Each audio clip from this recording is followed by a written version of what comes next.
So, number one connection, the one connection, one, say one. The one connection that you need is the connection that you have with yourself. And so, for those of you who do not know me, I am Sharon D. Brown, the number one self-carepreneur in the world.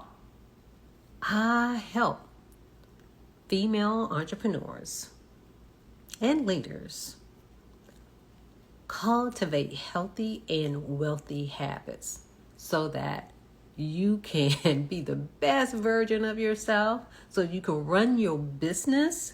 Because without healthy and wealthy habits, it has everything to do with the connection that you have with yourself. And so, what are you doing to connect with yourself? Y'all, this is like multifaceted. This is multi-dimensional. And it's like, even though I have been in mental health for over 2 decades, but pretty much the past decade is when I really started pouring into me. Because y'all, I didn't think I needed it. I was good till it wasn't good. The other thing is that when it comes to your parents, and I always leave out like when it comes to the big T trauma, because there's a lot of things that come along with that, and that's more in depth. But even with that, and even though it won't be popular, but even with that, y'all, it still is about the connection that we have with ourselves.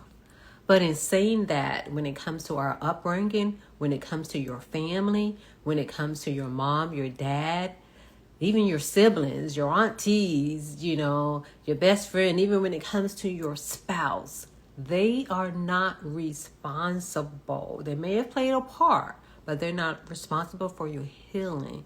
And so, in order for you to succeed in your business, whatever your mission is, whatever your ministry is, whatever your movement is for you to establish, but it's more so to maintain and sustain the connection that you have with yourself. Because y'all, I cannot tell you. When I look at my life now, then I'm looking like, Sharon, you have been drifting.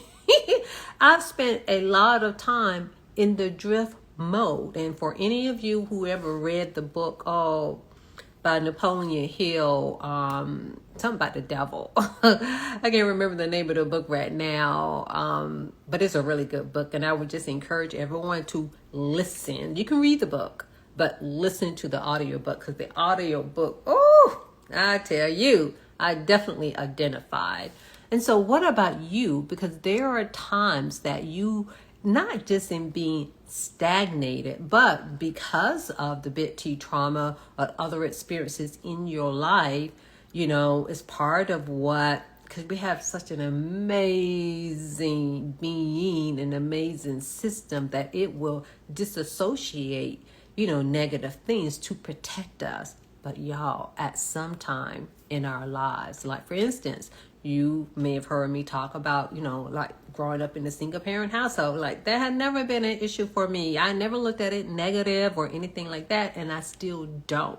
And I never had any ill feelings regarding my dad, and I still don't. If anything, as you've heard me say before, I am so blessed that he was not a part of my life.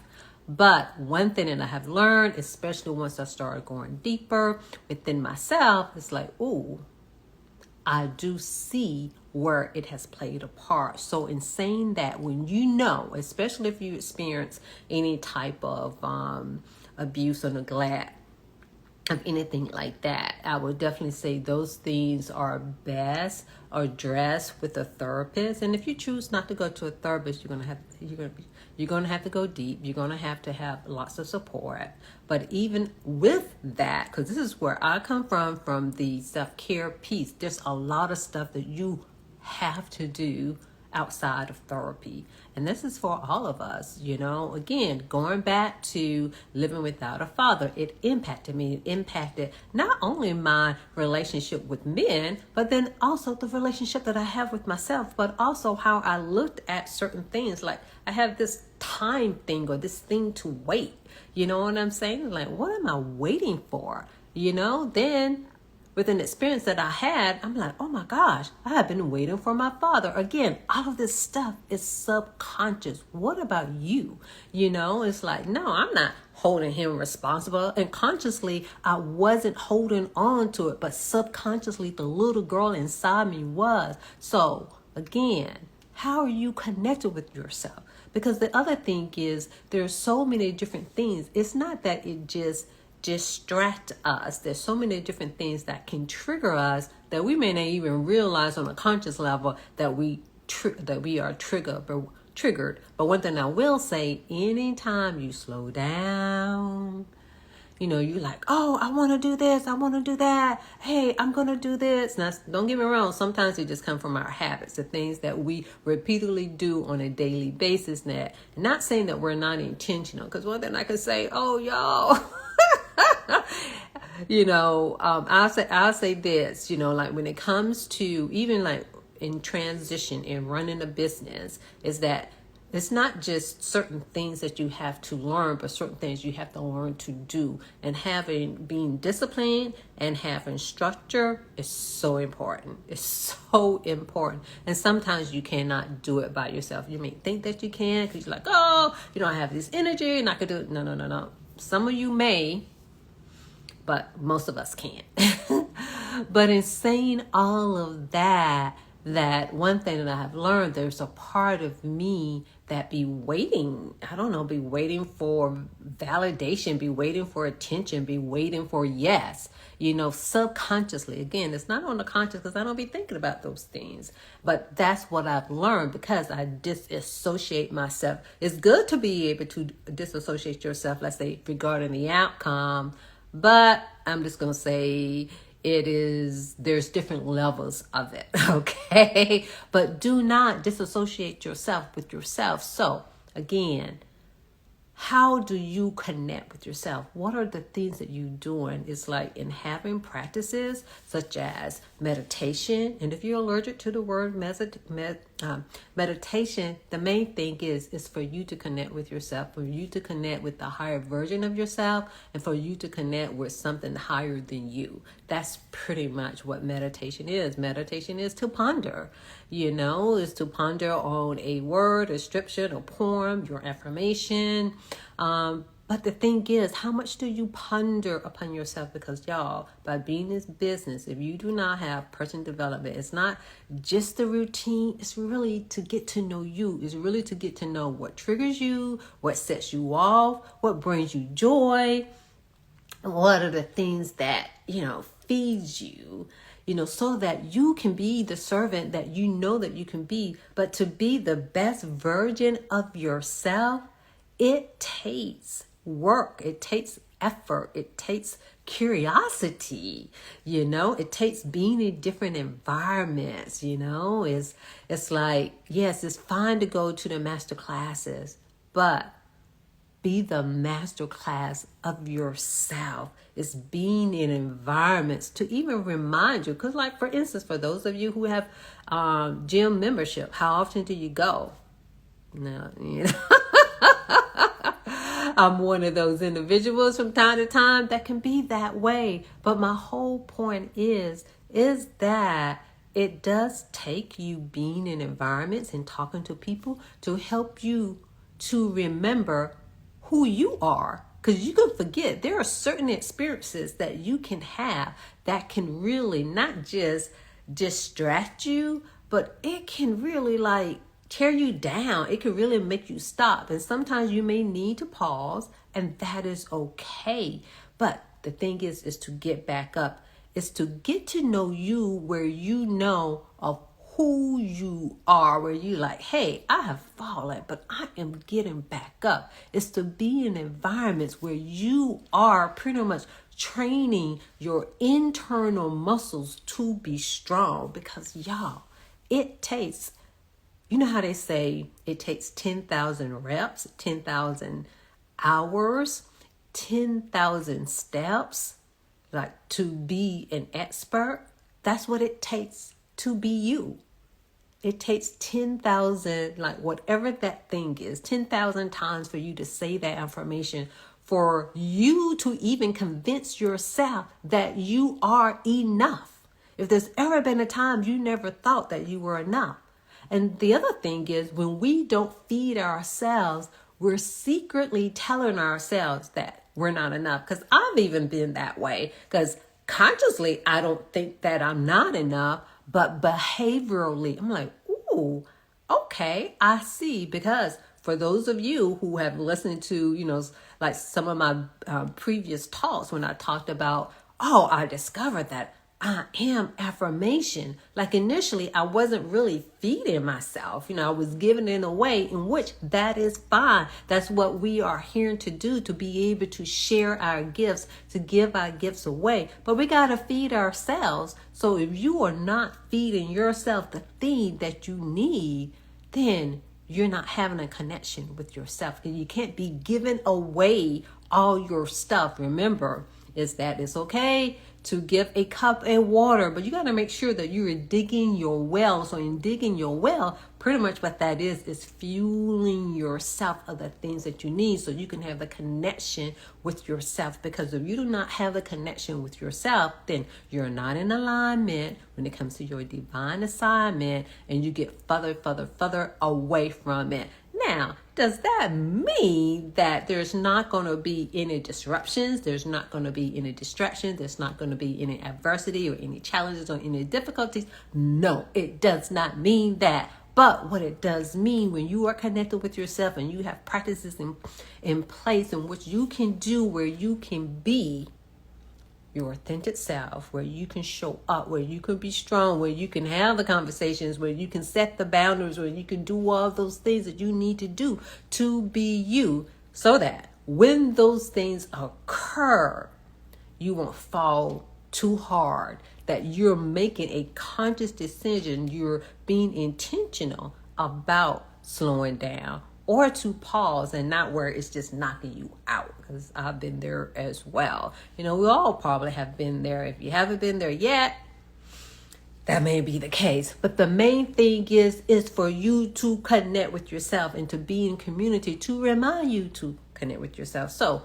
one of the ways that you can do that is to join Fortitude Spirit Rituals, where we're meeting on Saturdays at 7 a.m. Eastern Standard Time. And you're like, Sharon, that's too early on a Saturday. I sleep in. But you know what? Life doesn't sleep on you. When those distractions come, they don't sleep on you. When those difficulties come, they don't sleep on you. When those challenges come, they don't sleep on you. When adversity comes, they don't sleep on you. So stop sleeping on yourself. Stop stagnating yourself, because it takes work. You got to be ready, because life doesn't sleep on you. So we need to stop sleeping on life in order. Again, it is about being mentally prepared. It is about being physically prepared. It is about being emotionally prepared. Now, sometimes it is about relaxing, but then sometimes it's about, doing some hard work in which you can do. And so when it comes to Fortitude Spirit Rituals, what it is that it's different practices, such as meditation. It's about doing a body scan. It's about taking a look at yourself. It's about listening to your heartbeat. It's about being intentional, about being mindful. Sometimes it may be about doing different activities in which you can focus on like you can have an affirmation, but you can focus. And that's going to help you when things come in life where you will not be distracted, where you'll be able to stand tall of who you are, where you're able to direct, be able to delegate different tasks, where you're able to, again, set those boundaries. Is to build, one, so that you can have muscle memory of strength and not of weakness, where you can have muscle memory of being strong in a good way. Because, a lot of times, especially when it comes to Black women and just Blacks in period, where that word strong, can be not so great. But we're talking about being a champion. We're talking about having the energy to be able to be a servant, having the courage to set boundaries so that you can have the energy to be a servant, so that you can be able to rest, so that you can recover, so that you can have the things that you need. And y'all, it is constant, because things are always coming your way. We never know what's going to happen, let's just say, when it comes to the weather. No one can never prepare, like for a Katrina or for Hurricane Helena and, what's the last one, Mitchell, for all of these things. No one can ever prepare for any of those things. And even for those of us who are in the mental health field, or who are healers and who help other people, and those of us who are, those of you, shall I say, who are pastors, we can probably never completely be prepared for those things, but you can prepare to be at least in peace when there isn't chaos. You'll be able to move easier. Again, not saying it would be easy, but easier. And one thing I can say, even for myself, let's say when it comes to conflict resolution, how do you prepare for that? How do you build that muscle, especially when it comes to being in business? So, as a business owner, as an entrepreneur, what are you doing to build your confidence? What are you doing to be courageous? What are the things that you're doing? And let's just say, in doing yoga, in exercising, in doing a strength, in doing a plank for as long as you can, and doing, like 100 sit-ups or 100 squats, and walking and doing those 5K walks. For those of you who have done that, to be able to do that, but to be able to do something on a regular basis, so that you can sustain your sanity, so that you can sustain your focus, so that you can sustain your energy. Because sometimes you may need to settle, and sometimes you may need to boost your energy, so that you can have clarity in being discerning when it comes to discernment. And so Fortitude Spirit Rituals can help you with that. It's the community in which you come into. Yes, sometimes you'll be relaxing and doing, the block breathing. Sometimes, you may be exerting some energy and doing some jumping jacks. Sometimes you may just need to be able to focus. And focus doesn't always mean relaxing. You may be doing 2 or 3 things at the same time to sustain your focus. And then you will be able to have access to different activities and events that we're having. Because you'll be, connected.